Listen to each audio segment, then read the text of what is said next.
शुभ सकाळ. जय जय रामकृष्ण हरी. 365 दिवसांच्या प्रवचन मालिकेतील आजचा दिवस 169. परमार्थात गुप्ततेची जरुरी असते. वासनेच्या तावडीतून सुटणे फार कठीण आहे, कारण वासनेच्या पोटीच प्राणी जन्माला येत असतो. त्या वासनेला जिंकणे म्हणजे आपण मन मारून जगणे इतके कठीण आहे. वासनेच्या पोटी जन्म आणि जन्मानंतर अहंकार हा जोडप्यापोटी कामक्रोधादी विकार जन्माला येतात. या जोडप्याचे वैशिष्ट्य असे की त्यामध्ये बायको नवऱ्यापेक्षा वडील असते, कारण आधी वासना आणि त्यातून पुढे मग अहंकार. भगवंताजवळ वास ठेवला तरच वासना नष्ट होते. प्रपंच मुळात चांगलाही नाही आणि वाईटही नाही. प्रपंचातील वासना बाहेर काढणे याचेच नाव परमार्थ.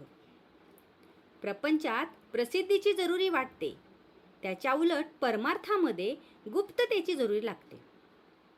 समजा एखाद्या बाईने दागिने हवेत म्हणून नवऱ्याजवळ हट्ट धरला आणि नवऱ्याने तिला हवे असलेले सर्व दागिने देण्याचे कबूल केले.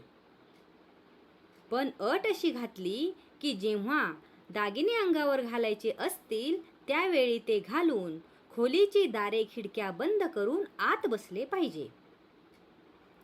अशी अट पाळून कोणती बाई दागिने घ्यायला कबूल होईल का? कारण दागिने लोकांनी पाहण्यातच तिला समाधान आहे. ही झाली प्रपंचातली रीत. परमार्थात याच्या उलट गुप्ततेची गरज असते.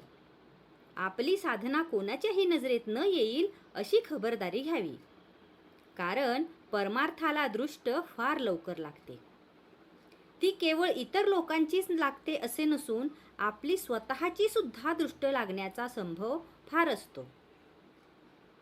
म्हणूनच परमार्थामध्ये गुप्तता असावी आणि आपल्या हातून जे साधन होते आहे ते सद्गुरू किंवा परमात्मा यांच्या कृपेने माझ्याकडून करवून घेतले जात आहे ही जाणीव ठेवावी. आजारी माणसाने नुसते पडून राहावे, पण औषध मात्र नियमाने घ्यावे. बाकीच्या गोष्टी इतर लोक करतात, औषध मात्र आपण स्वतःच घेतले पाहिजे. एखादा मोठा राजा जरी झाला तरी कडू औषध दासीला घेऊन काही त्याचा रोग बरा होत नाही. त्याप्रमाणे परमार्थामध्ये भगवंताचे स्मरण ठेवण्याचे काम आपल्या स्वतःलाच करायला पाहिजे. उगीच कुणाच्या नादी लागू नये. परमार्थ म्हणजे काय करायला पाहिजे हे नीट समजावून घ्या आणि मग त्या मार्गाने जा. कोणाला फसू नका, कारण स्वतः फसणे हे जगाला फसवण्या इतकेच पाप आहे.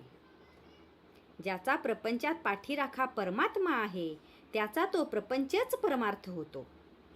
उलट ज्याच्या पाठीराखा अभिमान आहे त्याच्या परमार्था देखील प्रपंचच म्हटला पाहिजे.